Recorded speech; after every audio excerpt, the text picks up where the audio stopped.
Okay, Assalamualaikum semua. Kita berjumpa lagi. Alright, so kita dah belajar yang lepas. Kita dah tengok on graph of PV untuk menceritakan tentang Carnot cycle, which is first kita daripada A ke B adalah proses yang kita panggil sebagai apa? Isothermal expansion. Okey, di mana akan berlaku peningkatan volume apabila ada heat in yang kita supplykan.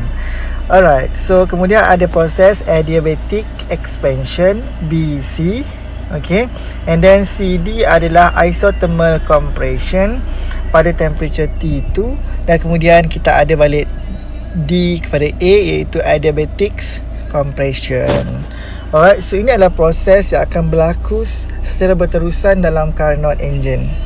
Alright, dan dalam Carnot engine ni efisiensi dia adalah sama dengan macam formula yang kita belajar sebelum ni, 1 tolak Q2 bahagi dengan Q1. Q2 adalah yang tinggal dan Q1 adalah input kita.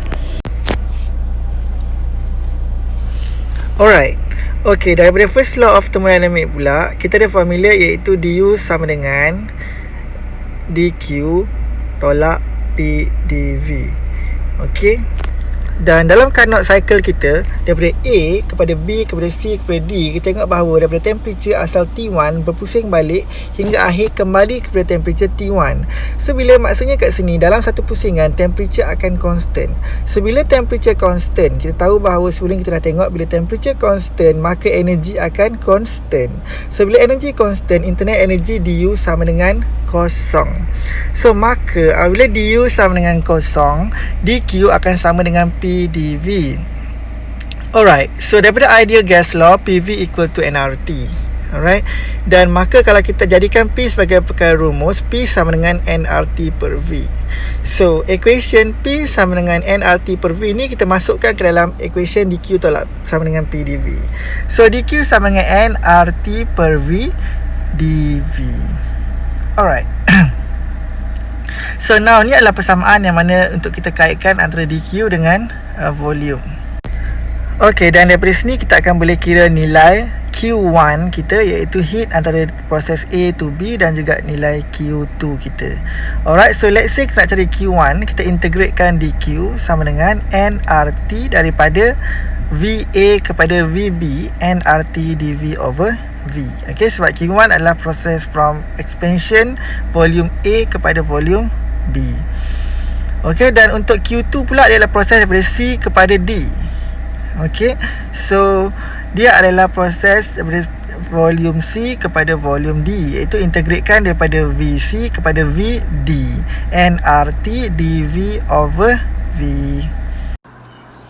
Okay, so kalau kita tengok Q1 adalah heat in, so nilai dia adalah positif, dan Q2 adalah heat out. So bila heat out, negatif lah nilai heat tu, sebab dah berkurang. Okay, alright, so next kita masukkan, so nilai Q nRT. So bila kita integratekan dV over V, dia jadi ln VB bahagi VE. Okay, so Q1 sama dengan nRT ln VB bahagi VA, dan Q2 sama dengan negatif nRT ln VD bahagi dengan VC. Okay, so macam kita dah buat sebelum ni, bila kita nak positifkan negatif nRT ln VD over VC, kita boleh samakan. So sama dengan Q2 sama dengan positif nRT, tak apa nampak positif tu, ln VC over VD. Kita positifkan untuk mudahkan nak gabung nanti. So now efisiensi 1 sama dengan 1 tolak Q2 bahagi dengan Q1. Alright, so now kita cuba tengok efisiensi of kita punya Carnot engine ni macam mana. So efisiensi sama dengan 1 tolakkan dengan Q2. Q2 adalah positif nRT ln VC bahagi VD, bahagikan dengan Q1 sama dengan nRT ln VB bahagikan dengan VA. Alright, so macam mana kita nak simplifykan dia? Okay, silap kat sini. So N dengan N bagi boleh potong, R dengan R boleh potong, tapi T dengan T tu tak boleh potong. Okay, sebab untuk Q2 dia adalah nilai T2, dan untuk Q1 dia adalah nilai T1. Okay, tadi saya lupa nak tulis kat situ. Okay, Alright, so untuk nilai Q2 dia adalah nilai T2. Okay, alright. So Q1 sama dengan nRT1 ln VB per VA, Q2 sama dengan negatif nRT2 ln VD bahagi dengan VC. Alright, so kita tulis balik kat situ. Situ adalah T2 dengan bahagikan dengan T1. Okay, so T2 dengan T1 tak boleh bahagilah, tersilap tu kat sini. Okay, so 1 tolak T2 ln VC bahagi VD. Kita bahagikan dengan T1 ln VB bahagikan dengan VA. Okay, so next kita tengok bahawa ln VC over VD bahagikan dengan ln VB over VA actually is sama dengan 1.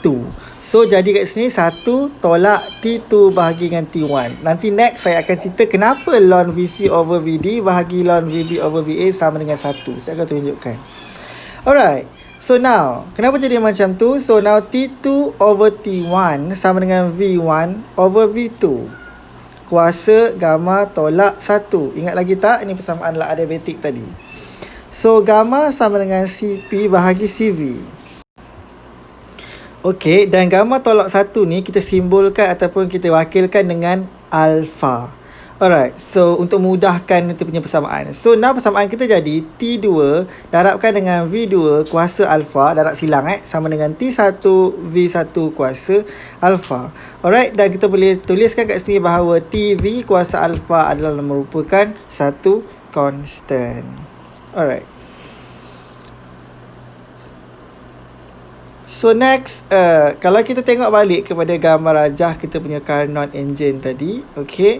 So P melawan V from A to B to C and kepada D. Now A, B adalah isothermal, okay. Dan B, C dan juga DA adalah adiabatik yang merupakan punya nilai ratio yang sama. AB sama dengan DC dan BC sama dengan DA. Nilai rasionya cuma positif dengan negatif sahaja yang akan berbeza. Alright, so AB T1, DC, CD adalah nilai T2. Okay, now T1 VB akan sama dengan kuasa alpha sama dengan T2 VC kuasa alpha. Sebab apa sama? Sebab nilai adiabatik heat takkan berubah kan? So B dengan C akan sama nilainya. Okay, so dan T2 VD kuasa alpha pula akan sama dengan T1 VA kuasa alpha.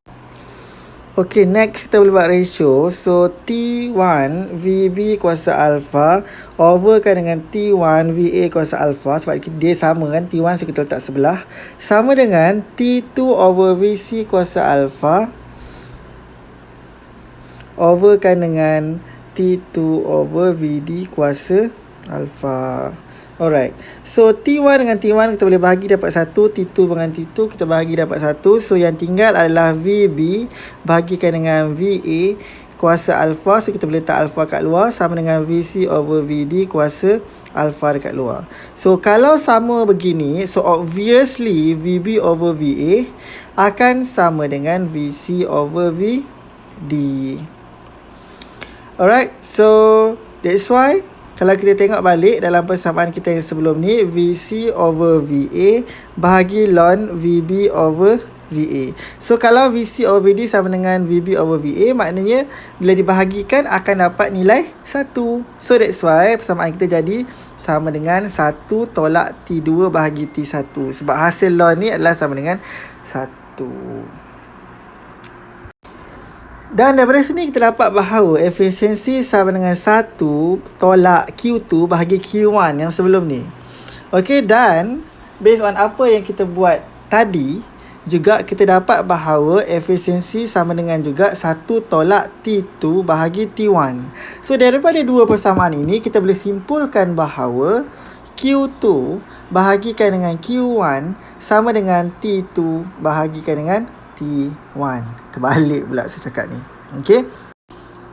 Dan kalau kamu rearrangekan persamaan ni, kamu akan dapat Q2 bahagikan dengan T2 sama dengan Q1 bahagikan dengan T1. Maka Q over T adalah merupakan satu constant.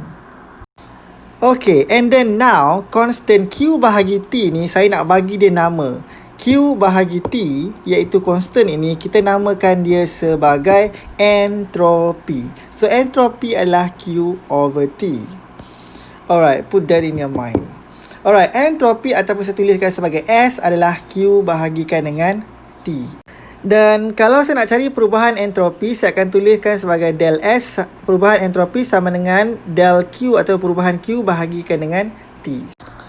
Okey, sebelum ni kita dah tengok bahawa efisiensi sama dengan work bahagikan dengan Q1, iaitu output bahagikan dengan input. Alright. Dan efisiensi juga kita dapat sama dengan 1 tolak T2 bahagikan dengan T1. Okey, so daripada persamaan ni kita boleh dapat bahawa maximum work yang kita akan dapat adalah sama dengan Q1 darabkan dengan 1 tolak T2 bahagikan dengan T1. Itu adalah maksimum work yang kita akan dapat pada maksimum efisiensi.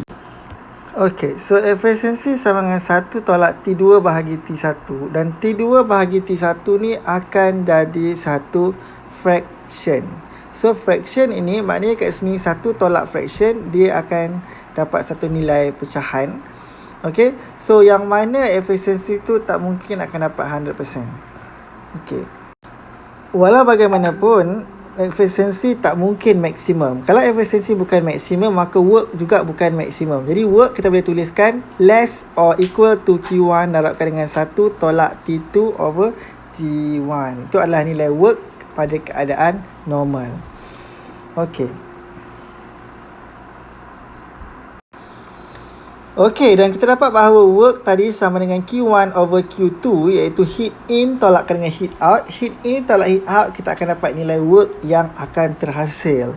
Dan work yang akan terhasil tu, work sama Q1 tolak Q2 tu akan bernilai kurang atau sama dengan Q1 darab 1 tolak T2 over T1. Q1 dalam kurungan darab 1 tolak T2 over T1 ni apa? Dia adalah maximum work. So maknanya nilai work yang akan terhasil kurang atau sama dengan nilai maximum work. So kalau kita rearrange the equation, so tinggal sebelah kiri negatif Q2, Q1 pergi sebelah kanan jadi negatif Q1, akan less or equal to Q1 tolak Q1 kan habiskan kosong. So sama dengan tinggal negatif Q1 T2 over T1. Kalau tak faham ni korang buat kembangkan, buat matematik. Okey. So daripada sini kalau kita rearrange balik Q2 sebelah dengan Q1 sebelah, so negatif Q2 bahagikan dengan negatif T2 jadi Q2 over T2. So simbol less than tu akan bertukar jadi more than or equal to Q1 bahagikan dengan T1. Ni mathematics Alright, so now Q2 bahagi T2 more or equal to Q1 over T1. So Q bahagi T kan tadi sama dengan entropi. So Q2 over T2 sama dengan entropi 2 S2. So S2 will be more or equal to S1. Alright, so dalam hukum termodinamik kedua, okay, entropi akhir mesti akan lebih besar ataupun sama dengan entropi awal. Okay, so entropy always increase, or lebih accurately entropy tak akan berkurang. Okay, so entropy akan meningkat unless, kecuali dia boleh maintain kalau mesin ataupun enjin kita tu operate at maximum efficiency, which is tak possible lah sebab enjin kita tak mungkin akan mencapai maximum efficiency. So maka S2 ataupun efisiensi akhir tu akan lebih besar daripada entropi akhir akan lebih besar daripada entropi awal. S2 is more than S1. Okay, so what is entropy actually? Entropy adalah the measure of disorder. Alright? Okay, saya berikan contoh. Kalau korang pergi dekat pantai, kalau kita pergi kat pantai dan kita pun mengundang kat pantai tu, dekat pasir tu kita pun bina sand castle. Sand castle tu terbina dalam keadaan yang tersusun ataupun ordered. Kemudian datang ombak. Bila ombak tu pergi, apa jadi? So sand castle kita dah runtuh dan dia berubah menjadi flat ataupun pasir yang asal tu, which is daripada order menjadi now sekarang tidak tersusun ataupun disorder. Dan kita tak mungkin dapat situasi di mana pasir tu asalnya flat dan bila ombak tu datang, pasir tadi berubah menjadi castle. Itu tak mungkin berlaku. Kita tak mungkin, you will never get this order creating order. Okay. So based on Clausius-Clapeyron equation, Clausius define entropy S sebagai ds sama dengan dq reversible per T. Okay, so where heat absorbed by the system is reversible at temperature. So bila integratekan ds sama dengan delta S. Delta S maknanya perbezaan S, iaitu S2 iaitu S akhir tolak S1. Dan integrate ds ni juga sama dengan integrate dq reversible per T. Alright, so next kita tengok kepada properties of entropy. Yang pertama adalah apa entropy untuk irreversible process. Let's say proses tu berlaku secara irreversible daripada A ke B. So bila proses ni berlaku daripada A ke B, and then dia mesti patah balik B kepada A, reversible. Okay, so entropy untuk irreversible process, integrate dq over T, itu adalah entropy kan, sama dengan integrate dq irreversible over T tambahkan dengan integration dq reversible over T. So integrate dq reversible over T sama dengan integrate dq irreversible over T tambahkan dq reversible over T. Tadi kan kita tengok sebelum ni sama dengan SA tolak SB kan, iaitu akhir tolak awal. Sebab tu macam apa yang kamu tengok dekat atas tu. Okay, since Clausius cakap integration dq irreversible over T is less or equal to 0, maka now kesimpulan dia adalah integration dq over T ataupun integration entropy adalah sama dengan integration dq irreversible over T tambah SA tolak SB tadi will be less or equal to 0. So bila kita pindah-pindahkan ke sebelah, maka jadilah SB tolak SA more or equal to integration dq irreversible over T. Okay, next untuk proses irreversible and adiabatic process. So kita tahu bahawa apabila adiabatic, so dq irreversible will be equal to 0. Maka SB tolak SA will be more or equal to 0, ataupun SB lebih besar ataupun sama daripada SA. Okey, sebab kita dah tahu, kita dah sebut tadi, kita tahu bahawa entropi akan increase untuk spontaneous process. Okey, untuk proses reversible and adiabatic process pula, kita tahu bahawa untuk dq reversible will be equal to 0. Dan bila kita integratekan dq reversible over T will be equal to 0.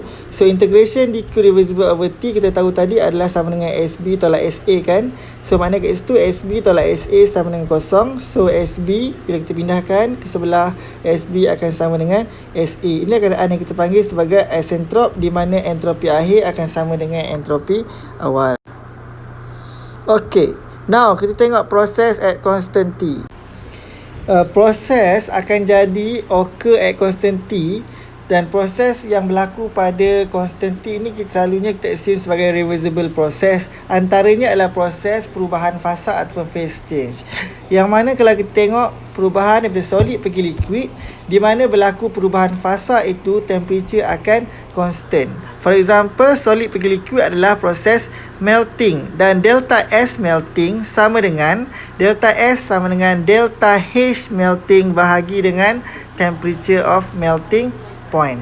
Dan kalau proses daripada liquid pergi gas pula, delta S vaporization, proses liquid pergi gas, delta S vaporization will be equal to delta H vaporization bahagi dengan temperature boiling. Arti kata lain, delta S sama dengan delta H bahagi dengan T untuk proses pada constant temperature. Okay, now let's look entropy as a function of temperature dengan V, ataupun kita boleh tulis S sama dengan S dalam kurungan T of V. So now kita akan tengok entropy as a function of T and V, dan kita akan kaitkan dengan first law. So dekat sini kita nampak bahawa dia tulis kat sini ds sama dengan CV per T dt tambah P over T dV. Mana dapat persamaan ni? Kamu boleh tengok dalam buku Kimia Fizik 1 muka surat 46 hingga 47, diexplainkan macam mana formula ini boleh terbentuk. Okay, first kita tulis persamaan pembezaan separa ds as a function of t and v. Macam kita dah belajar sebelum ni lah, saya tak perlu ulang dalam persamaan 2.28. Dan kita tahu juga adalah hukum termodinamik pertama, du sama dengan dq tolak p dv, ataupun dq sama dengan du tambah p dv. Alright, now jadikan dq sebagai perkara rumus lah sebab kita nak kaitkan dengan entropi. Okay, so next, let's say kita bahagikan semua persamaan hukum pertama tu dengan T. So, jadi dq bahagi T sama dengan du per T tambah p per T dv.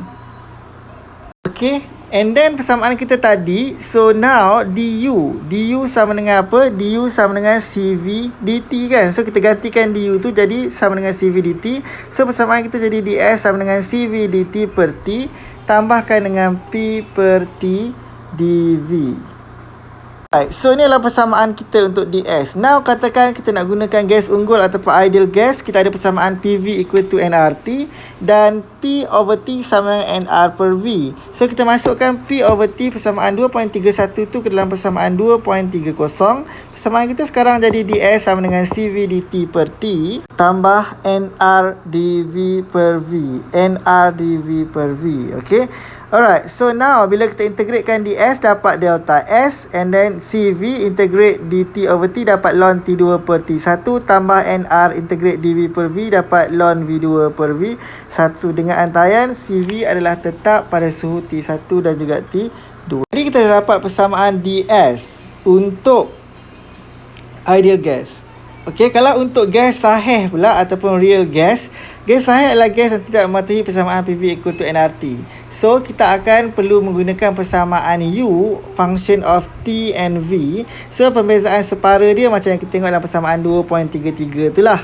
Alright, dan kita juga tahu bahawa ds sama dengan dq over T dan sama dengan du per T tambah p per T dv, iaitu persamaan tadi yang kita buat sebelum ini. So, maka dekat sini, du dalam persamaan 2.34 tu akan digantikan oleh persamaan pembezaan separa du 2.33. So, masukkan je, replace je, kita akan dapat persamaan seperti mana yang kamu nampak tu, iaitu 1 per T dalam kurungan del u over del v pada kurungan T dv tambah cv dt tambah p per T dv. Okey, so persamaan kita dapat ds sama dengan cv dt per T tambah 1 per T p del u over del v pada kurungan T darabkan dengan dv. Okey, so now kita bandingkan persamaan 2.35 ni dengan persamaan 2.28 tadi, iaitu ds sama dengan del s over del T pada kurungan v dt tambah del s over del v pada kurungan T dv. So, bila kita comparekan, maka kita dapat bahawa del S over del T pada kurungan V sama dengan CV over T. Dan del S over del V pada kurungan T sama dengan 1 per T dalam kurungan P tambah del U over del V pada kurungan T. Pada persamaan 2.36 tadi, del S over del T pada kurungan V sama dengan CV over T. Kita boleh simplifikan jadi ds sama dengan CV per T dt. Dan bila kita integratekan ds, dapat delta S. Integratekan CV dt over T, dapat CV ln T2 bahagikan dengan T1. Okey, so macam itulah hasilnya persamaan seperti yang kamu tengok dekat dalam slide ini. Alright. Okay, so itu adalah function S dalam function T dan juga V. Next, entropi juga boleh dilihat as a function of temperature dengan pressure, yang mana hasil akhir dia adalah del S over del T pada kurungan P sama dengan Cp over T. Dan ini adalah function temperature and pressure, dan saya minta kamu semua untuk tengok dan fahamkan dalam buku nota Kimia Fizik 1 bermula daripada muka surat 48, 49 dan juga muka surat 50. Okey, so cuba tengok dan cuba fahamkan, cuba diras semula mengikut apa yang telah diterangkan dalam buku tu, dan kita akan bincangkan dalam kelas yang seterusnya. Okey, so okey, dan terakhir kita nak tengok entropy change dalam chemical reaction. Let's say kita ada reaction A plus B membentuk produk C and D. So delta S atau perubahan entropi itu adalah sama dengan summation ataupun jumlah hasil tambah entropi untuk C tambah D tolakkan dengan entropi untuk A tambah dengan B. Alright. Dan untuk menyelesaikan entropi untuk dalam chemical reaction ni, kita akan bahagikan dia dengan pembezaan separa terhadap T, seperti yang boleh kamu tengok dalam buku Kimia Fizik 1 muka surat 51. Alright, so kamu boleh tengok daripada situ step yang kita buat adalah kita bahagikan semua delta S bahagikan dengan del T. Alright, so dan del S over del T pada constant pressure tadi dalam function temperature dengan pressure adalah sama dengan CP bahagikan dengan T. CP bahagian T. So, maka persamaan kita jadi seperti dalam persamaan 2.42 tu, kamu boleh tengok dalam buku. Dan akhirnya kita boleh simplifykan perubahan delta S over delta T pada constant pressure sama dengan 1/T perubahan mol CP produk tolakkan dengan perubahan mol CP untuk reaktan. Okey. So, itu sahaja yang saya nak sharekan tentang hukum termodinamik yang kedua. Okay, so untuk lebih pemahaman, kamu boleh tengok contoh 2.1 muka surat 53 tu. Kamu boleh tengok contoh 2.4 muka surat 55. Kamu boleh tengok contoh 2.5 muka surat 56. Untuk lebih pemahaman, lebih jelas apa itu second law of thermodynamics. Okay, dan next homework assignment, saya nak minta kamu buat soalan nombor 2, soalan nombor 3 dan soalan nombor 4 dalam buku Kimia Fizik 1, iaitu muka surat 56 dan juga muka surat 57, dan hantarkan kepada saya pada hari Isnin 15 hari bulan 6 2020 sebelum jam 11.59 tengah malam. Homework assignment ni adalah secara individu dan diminta untuk submit di dalam My Guru. Sekian, terima kasih.